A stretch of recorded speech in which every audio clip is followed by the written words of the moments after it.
হাই everyone মাহত যিদিনাখন ট্ৰিপটোৰ পৰা ঘূৰি আহিছিলে এইটো সেইদিনাখনৰে ভ্লগ হয় কিন্তু মাজতে ৰাস পৰি গ'ল আৰু মোৰো গা বেয়া হোৱাৰ কাৰণেহে মই ভ্লগটো দিব পৰা নাছিলোঁ আৰু মাহত যিহেতু আহিয়ে আছিলে সেইকাৰণে পেহী আৰু ভাইটিও ঘৰলৈ গুচি গ'ল। ভাইটিয়ে যোৱাৰ আগত ধুনীয়াকৈ টুকটুক আৰু ব্লেকিক মৰম কৰি গৈছে।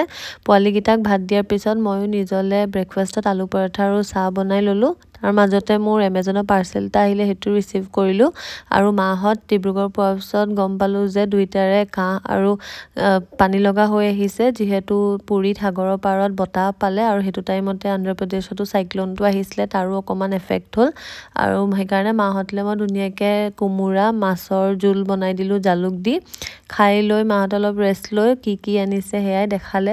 মাহঁত তালৈ গৈ পোৱাৰ পিছতে বতৰটো বেয়া কৰাৰ কাৰণে বেছি বস্তু বজাৰ কৰিব নোৱাৰিলে, তথাপিও যিকেইটা সৰু সুৰা বস্তু আনিছে সেয়াই ভাবিলোঁ আপোনালোকৰ আগত দেখাই দিওঁ বুলি।